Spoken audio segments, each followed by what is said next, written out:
agora entrar aqui um bocadinho num capítulo profético também ele, que não tem sido muito compreendido por muitos de nós adventistas. E vou-vos dizer que até quando eu estava a fazer o meu curso de Teologia em Colões, o professor que eu tive, nós tivemos uma disciplina, o livro de Daniel, e começámos a estudar o livro de Daniel logo desde o início, capítulo 1, capítulo 2, capítulo 3, por aí fora, tudo em detalhe, capítulo a capítulo, versículo a versículo. E chegou, quando acabámos o capítulo 10, lembro do professor ter dito isto: bom, agora o capítulo 11 não vamos estudar, vamos saltar para o capítulo 12. E a justificação que ele deu foi que o capítulo 11 presta-se a várias interpretações. Então, como há muitas interpretações e muita confusão sobre este capítulo, vamos passar para o capítulo seguinte. E eu fiquei assim com isto aqui atravessado aqui na minha garganta, como se costuma dizer, porque queria também saber o que é que Daniel 11 tinha. E sabem, não muito tempo depois, lá na biblioteca de Colões, quando chegava um livro novo, normalmente era colocado ali na entrada, onde se entrava na biblioteca, para chamar a atenção. Olha, chegou uma nova obra, ou várias obras novas. E então, um dia ia entrar, estava lá um livro em exposição, chamou-me a atenção, fui ver, e normalmente eu gostava sempre de ver duas coisas: o ano da publicação, para ver se era recente ou mais antigo, e a editora, porque pela editora sabia se era católico, se era protestante, se era adventista, se era secular. E então, naquele livro, percebi-me que tinha sido publicado naquele mesmo ano, era o ano 1993, e tinha sido publicado pela Casa Publicadora Adventista em França, Edition Vie et Santé, Edições Vida e Saúde. E então, eu vi o livro e vi que era escrito por alguém que eu não conhecia na altura, mais tarde vim a conhecer, até o conheço pessoalmente hoje, que fazia naquele livro um comentário exaustivo ao livro de Daniel. E o livro estava dividido em 12 capítulos. Exatamente o mesmo número de capítulos tem o livro de Daniel. Para onde é que vocês acham que a minha atenção foi logo depois de ver a ficha técnica do livro, para onde é que vocês acham que a minha atenção foi? Direitinho ao capítulo 11. Comecei a ler, com muita atenção, a devorar aquilo. Disse, pá, isto é interessante. Não muito tempo depois, eu próprio comprei esse livro. E quando eu estudei a fundo aquele capítulo, digo-vos, aquela interpretação foi uma interpretação que me marcou até aos dias de hoje. E embora o livro o capítulo 11 de Daniel se preste a várias interpretações, e nisso o meu professor estava absolutamente correto, e é um facto, e eu vou-vos dizer, já agora, o capítulo 11 de Daniel não se presta a várias interpretações em todo o capítulo, em todo o conteúdo do capítulo. É apenas num dado particular. Reparem, o capítulo 11 de Daniel começa por apresentar o reino da Pérsia, ou dos Medo-Persas, depois o reino da Grécia e depois Roma. E nisto diz a mesma coisa que Daniel 2, que Daniel 7, que Daniel 8. A partir do versículo 5 e até ao final do capítulo, que é o versículo 45, o capítulo 11 de Daniel fala de um conflito entre um rei do norte e um rei do sul. É o rei do norte faz guerra ao rei do sul, depois é o rei do sul faz guerra ao rei do norte, depois o rei do norte faz outra vez guerra ao rei do sul, depois o rei do sul faz outra vez guerra ao rei... É assim, parece um ping-pong. E esse ping-pong aparece ali no capítulo 11, exatamente, sequencialmente, e sempre, ora um, ora outro, ora um, ora um, ora um, ora outro. Agora a grande questão é esta: quem é o rei do norte e quem é o rei do sul? Pois bem, vou-vos dizer, na primeira parte, até ao versículo 4, ninguém tem dúvidas sobre a Pérsia, Medo-Pérsia, Grécia, Roma, ninguém tem dúvidas sobre isso. Sobre o rei do norte também ninguém tem dúvidas, porque o rei do norte tem as mesmas características da ponta pequena de Daniel 8, Daniel 7 e dos pés de Daniel 2. Ninguém tem dúvidas quanto a isso. Agora, onde é que surgem as dúvidas e as diferentes interpretações? É na identidade do rei do sul. E as duas grandes... Há várias interpretações, mas existem duas interpretações que praticamente atraem a atenção maior. Uma interpretação que é subscrita, por exemplo, pelo pastor Doug Batchelor, que é muito conhecido, certamente alguns de vós já viram vídeos dele. Ele subscreve que o rei do sul é o islamismo. Mas existe uma outra grande interpretação defendida pelo professor que escreveu esse livro, não vos disse o nome, Jacques Ducan. Ele é professor ainda hoje na Universidade de Andrews, nos Estados Unidos da América, Universidade Adventista. Ele defende que esse rei do sul é uma mentalidade que caracterizava o Egito, a nação do Egito. E reparem, em relação à nação de Israel, reparem, imaginem um mapa, estão a ver onde é que fica Israel. Israel, portanto, ficava no local ainda hoje onde fica a atual nação de Israel. Ao ocidente existe o mar Mediterrâneo. A norte, era de norte que Israel foi atacado por 3 vezes pelos babilónios. Embora a Babilónia fique mais ou menos a leste de Israel, ou um bocadinho mais para sudeste, o que é que acontecia? Os babilónios, eles subiam pelo crescente fértil na direção noroeste, em direção a Arã, e depois daí vinham para sul e invadiam a nação de Judá pelo norte. Houve 3 invasões babilónicas à terra de Judá, isto, portanto, nos anos 605, 597 e 586 a.C. Reparem, na primeira invasão, Daniel e os seus 3 companheiros foram levados cativos para a Babilónia. Depois, na segunda invasão, em 597 a.C., Ezequiel foi levado cativo para a Babilónia. E, finalmente, em 586 a.C., após a destruição da cidade de Jerusalém e do templo, outros judeus acabaram por ser deportados para a Babilónia também. Só ficou um remanescente na nação, na terra de Judá. Então, os babilónios atacavam pelo norte. Ora, mas a sul de Israel estava o Egito.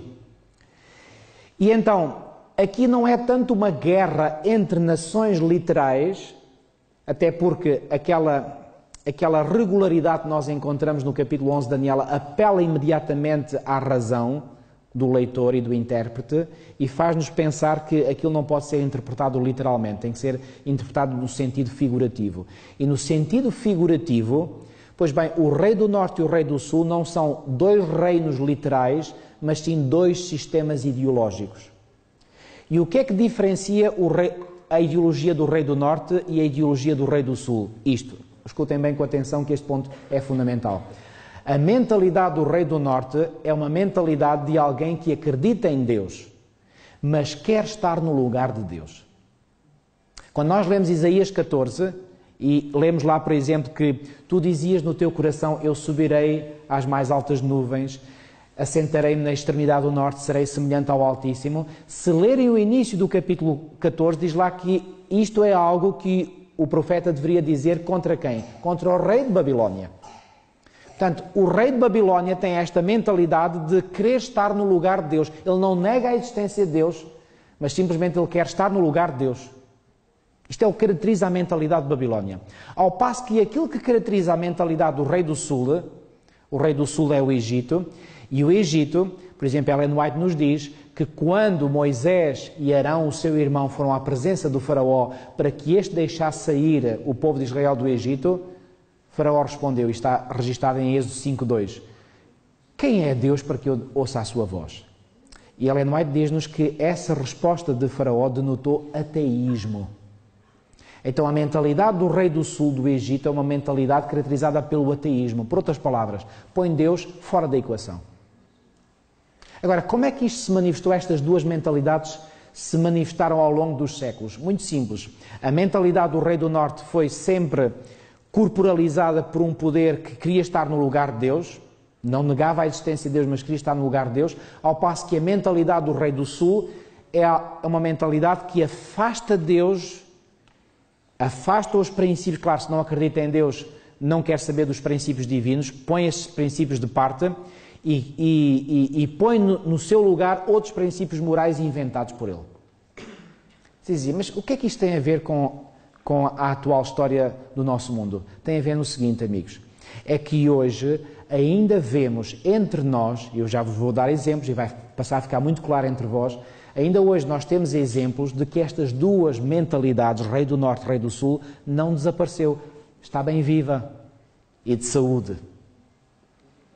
E vou-vos dizer, quando nós olhamos para o espectro político atual, já ouviram falar na esquerda e na direita? Pois bem, a esquerda incorpora quase na perfeição a mentalidade do rei do sul e a direita incorpora a mentalidade do rei do norte.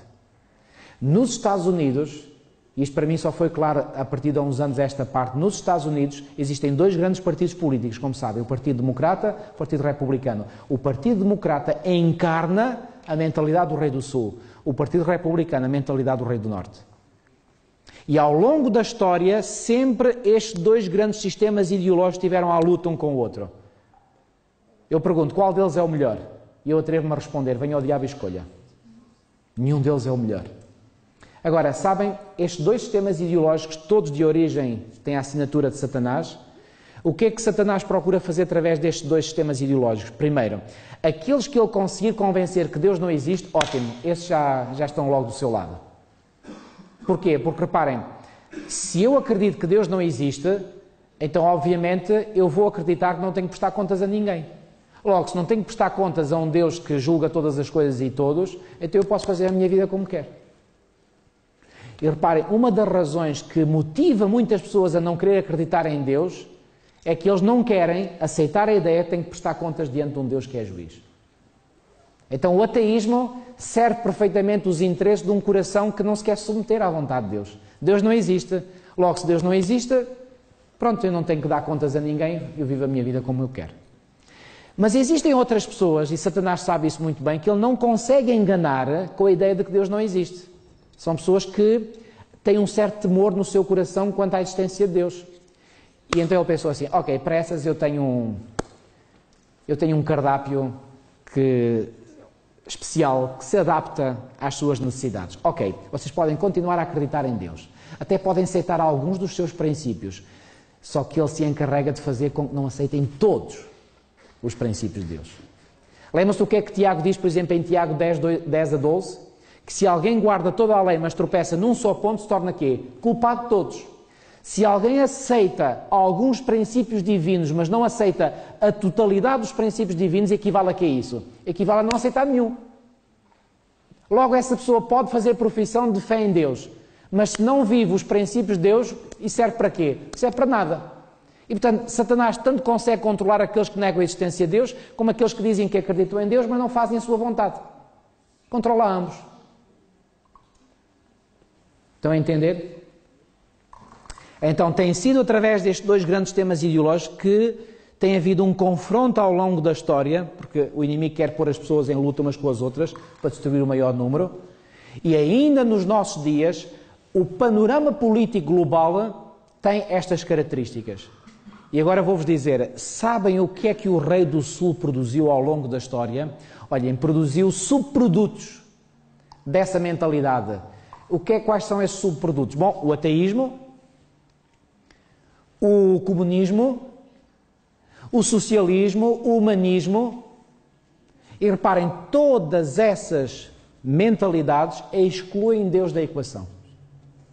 Excluem Deus da equação. O evolucionismo tenta explicar as origens da vida, as origens do ser humano, a origem dos seres vivos, a origem até do planeta, a origem até do universo. Onde é que está a existência de Deus aí? Não está. Vocês dizem, bom, mas o evolucionismo teísta põe Deus na equação. Pois bem, essa foi uma tentativa de fazer um casamento entre a mentalidade do rei do Sul e a mentalidade do rei do Norte. Mas sabem, qualquer verdadeiro evolucionista, rejeita o evolucionismo teísta. Eles ficam com os cabelos em pé e dizem, não. Deus simplesmente não faz parte da equação. Não venham com essa ideia de evolucionismo teísta. E qualquer criacionista também não aceita o evolucionismo teísta. Diz, não há evolução nenhuma, não há processo nenhum. Deus criou todas as coisas e tudo veio a existir logo segundo a sua espécie. Ok? Então, o evolucionismo põe Deus de parte. O comunismo, o que é o comunismo? É uma ideologia que tenta resolver os problemas sociais pela força humana, pondo Deus de parte. O que é o humanismo? Já estudaram ideias humanistas? Elas são lindíssimas. Lindíssimas. Qual é o problema do humanismo? Põe Deus de parte. Ou seja, nós, seres humanos, estamos no centro da vida, da sociedade, nós resolvemos os problemas por nós próprios. Já agora, é o humanismo que depois tem subprodutos e depois vai se ramificando. A psicologia, eu tive 4 anos numa faculdade de psicologia e cheguei à conclusão, a psicologia é um subproduto do humanismo. Porque a psicologia tenta, primeiro, compreender e, em segundo lugar, resolver os problemas mentais ou psíquicos só contando com a ajuda humana. Exclui Deus da equação. Eu, em 4 anos de frequência da Faculdade de Psicologia, nunca ouvi uma só vez um professor dizer: olha, vamos pedir a Deus que nos ajude a solucionar o nosso problema. Isso não se diz. Reparem, portanto, e já agora deixem-me dizer, as chamadas ciências sociais e humanas são, em termos ideológicos, um produto do Rei do Sul, excluindo Deus da equação. E depois do outro lado temos, então, o Rei do Norte, que aceita Deus. E reparem, quando nós temos, por exemplo, certas universidades e instituições de ensino de cariz religioso, que aí já colocam Deus na equação, mas qual é o problema então aqui? O problema aqui é que agora aceita-se Deus, é verdade, aceita-se alguns princípios divinos, mas não todos.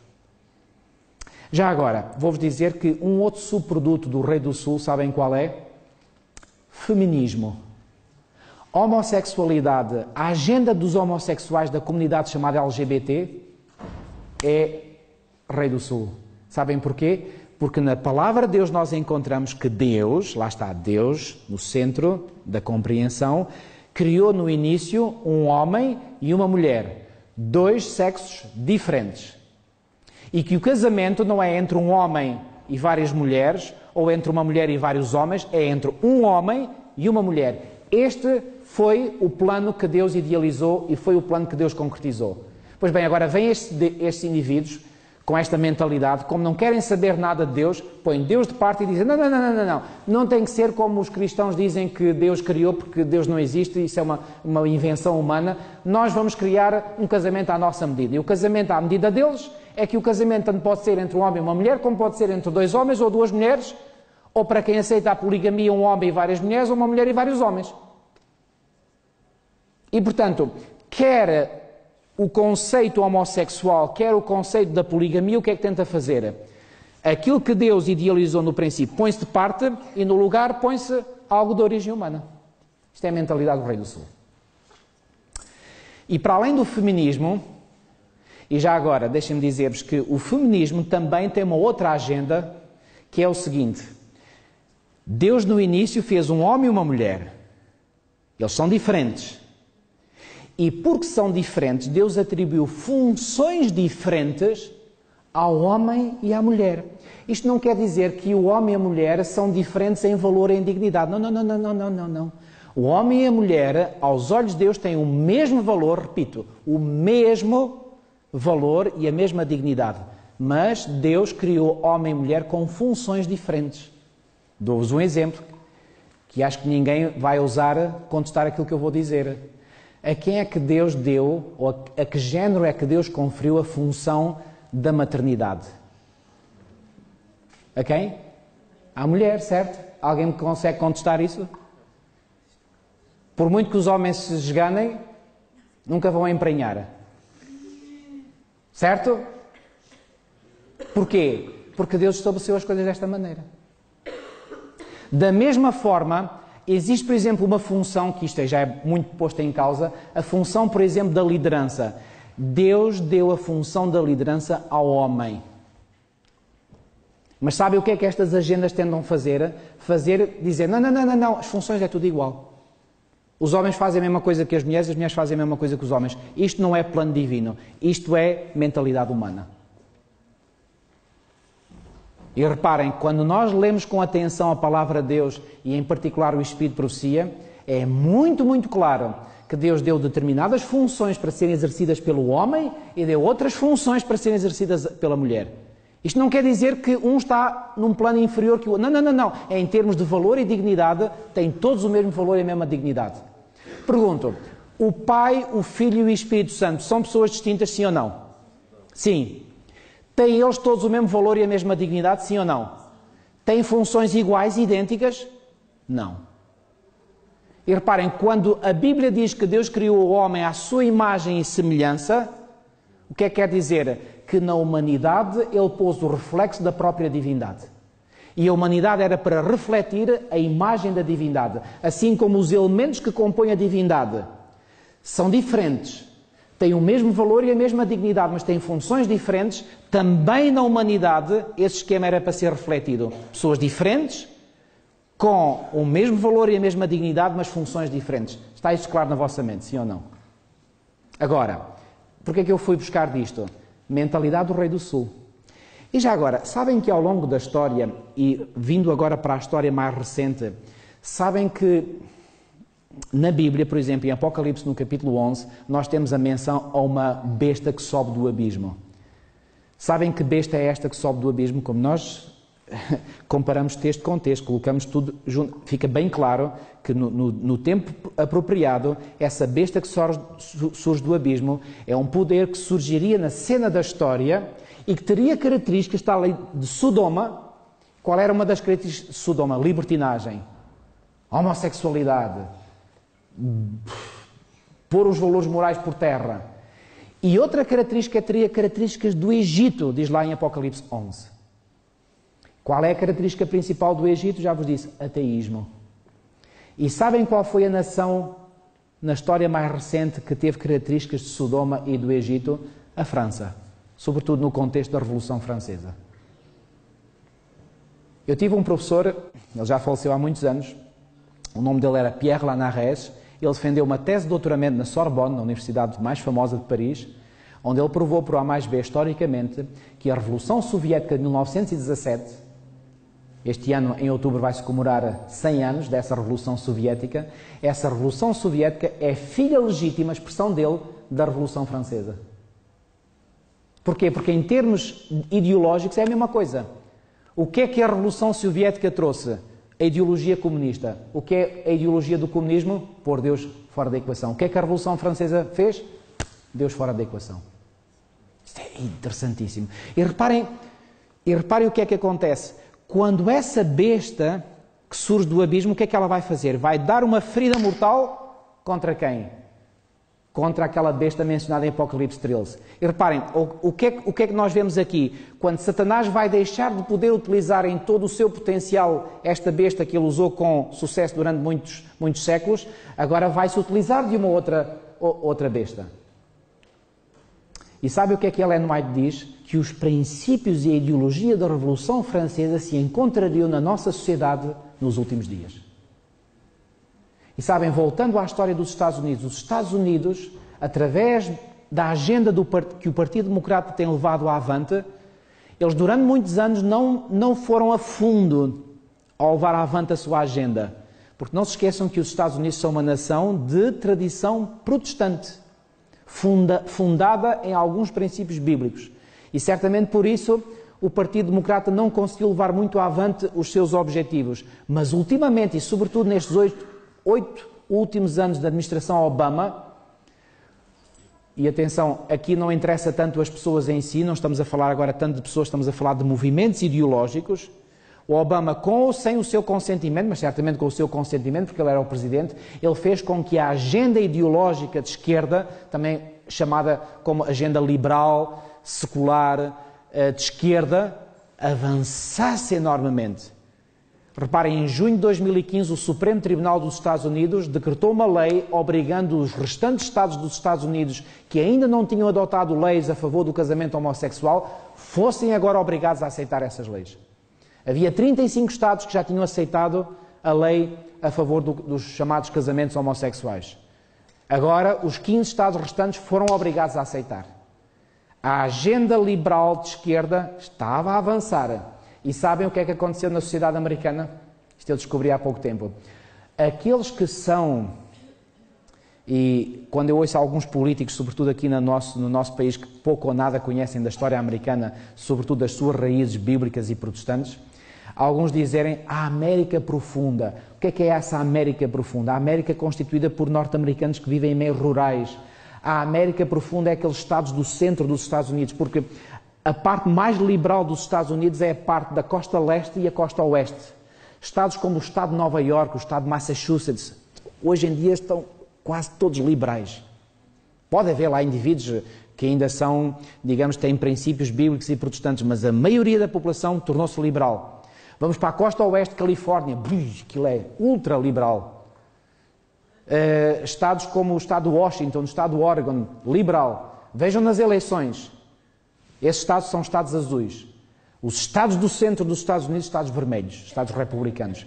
E são os republicanos que recebem o voto da maior parte dos evangélicos e protestantes americanos.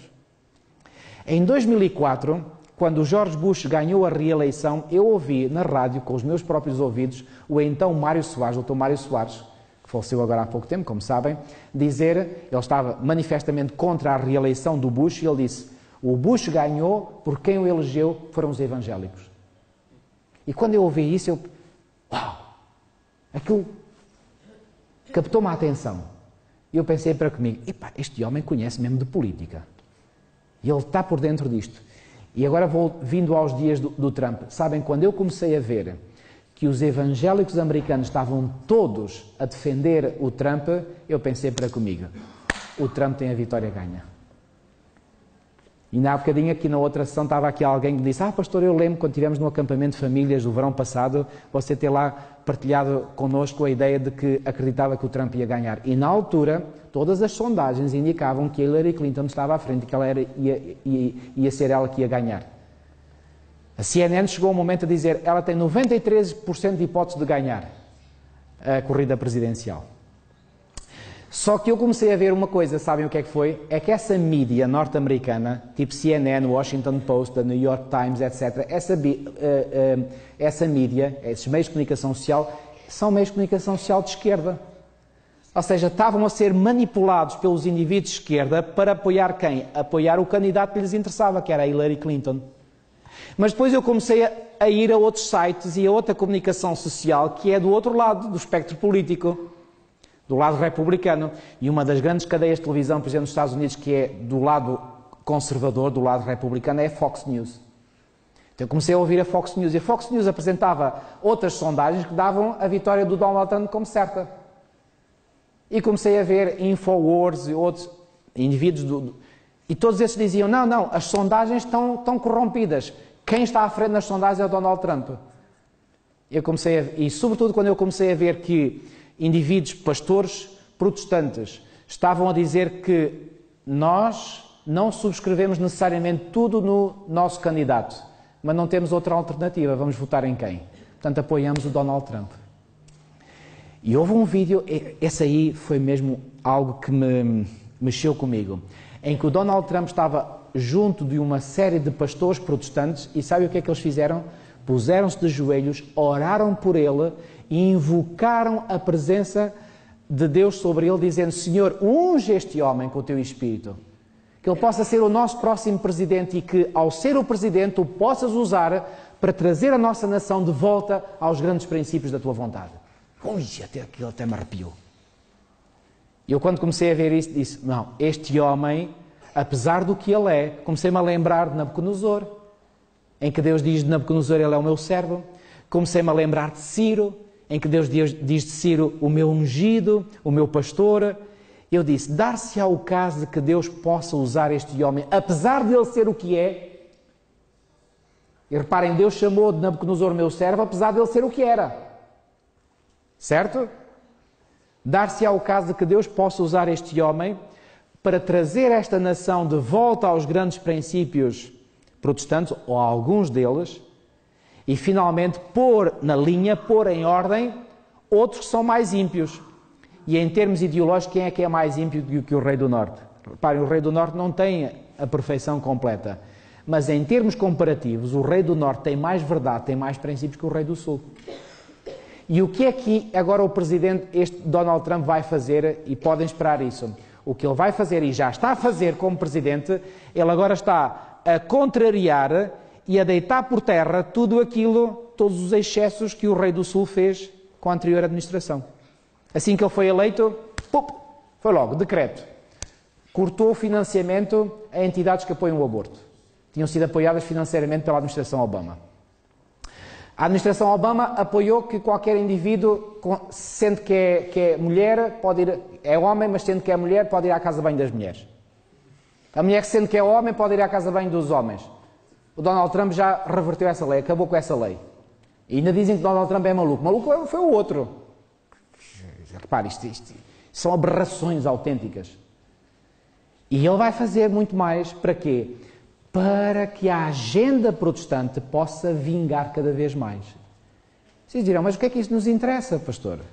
Bom, o que interessa é que, à medida que esta agenda for progredindo, nós vamos chegar ao momento em que os protestantes vão cada vez mais ter poder ou ter influência sobre o poder político norte-americano. E não se esqueçam que quem controla os Estados Unidos controla o mundo.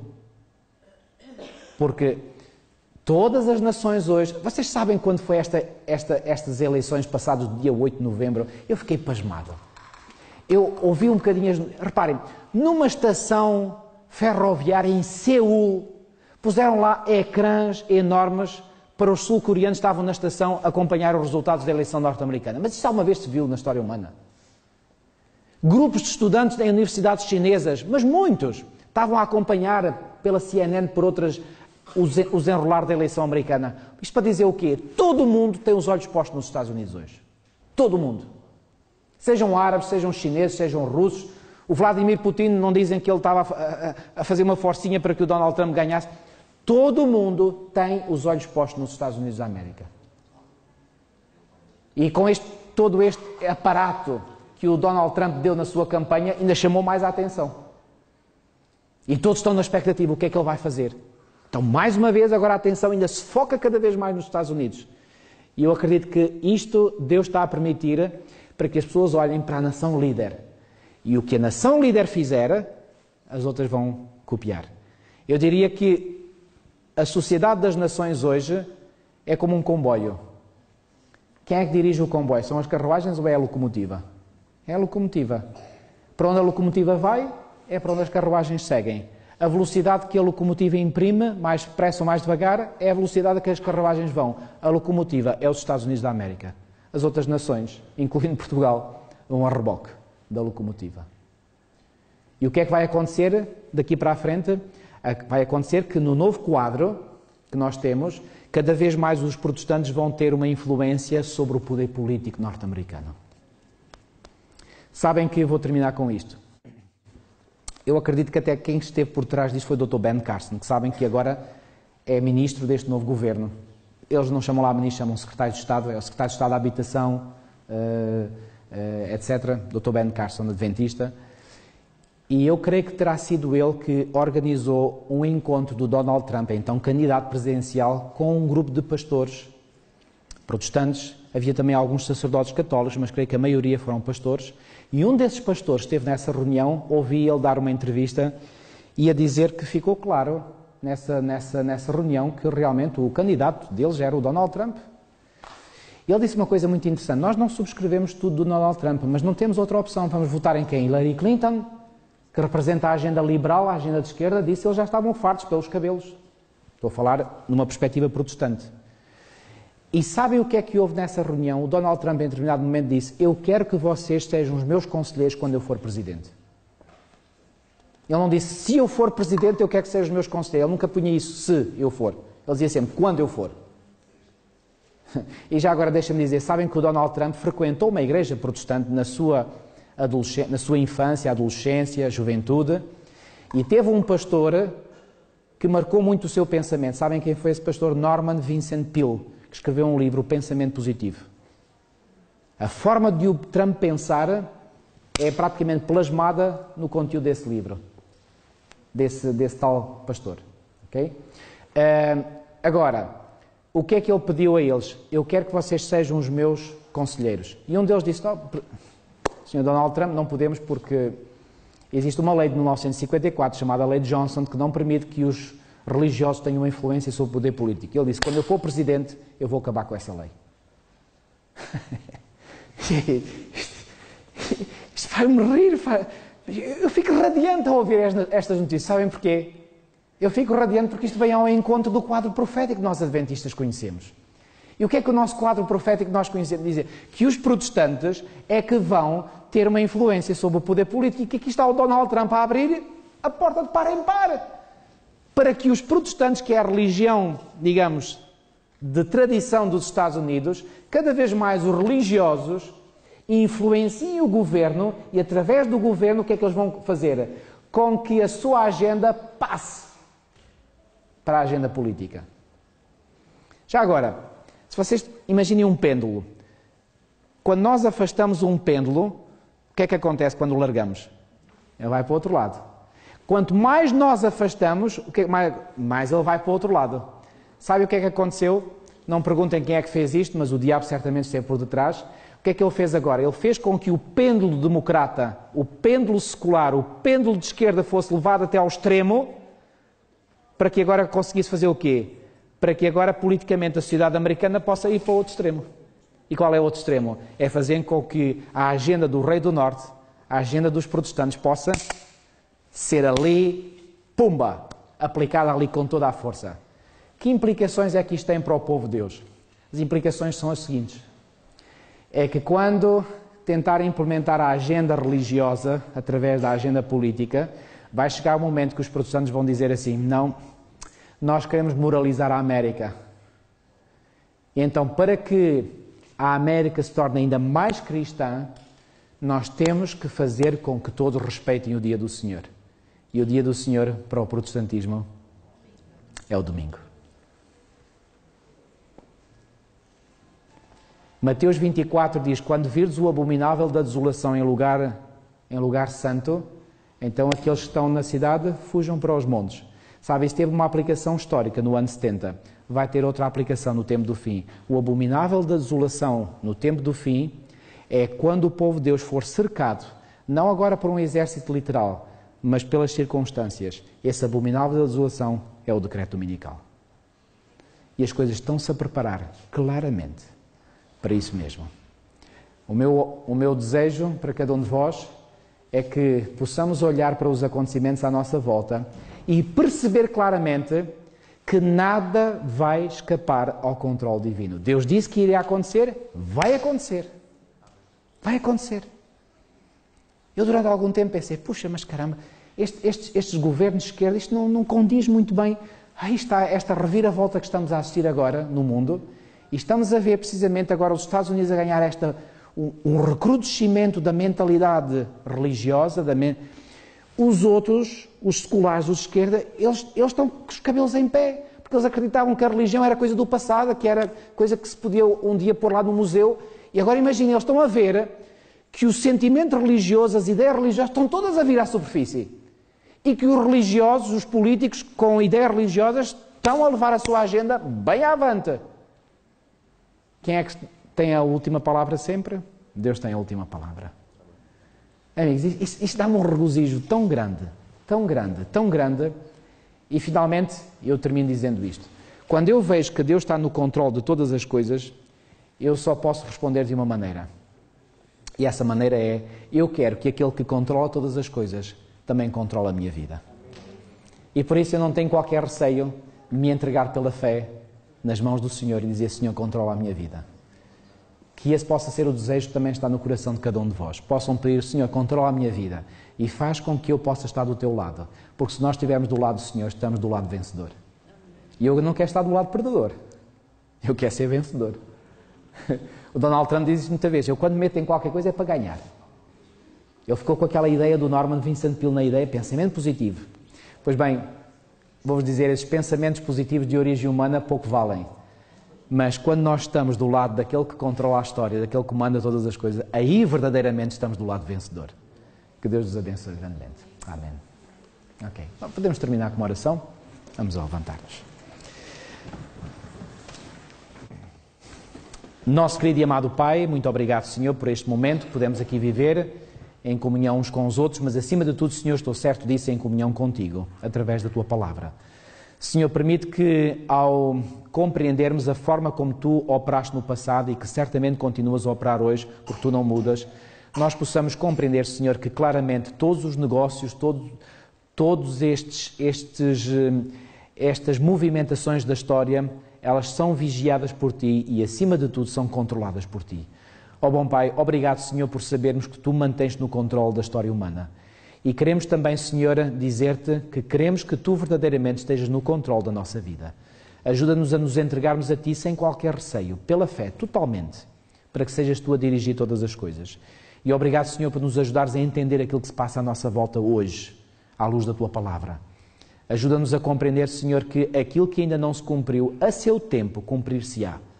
E o grande acontecimento que se cumprirá, que será o clímax da história humana, será a tua vinda gloriosa, com poder e grande glória, para vir buscar os teus escolhidos dos quatro ventos da terra, Senhor. Que nós possamos fazer parte desse grupo, dessa igreja remanescente final, que estará de pé quando tu vieres. Que nós possamos fazer parte daquele grupo que dirá: eis aqui o nosso Deus a quem aguardávamos. Ó bom Pai, livra-nos todo o mal e fortalece a nossa fé em Ti, pois tudo isto pedimos e pela fé Te agradecemos em nome de Jesus. Amém.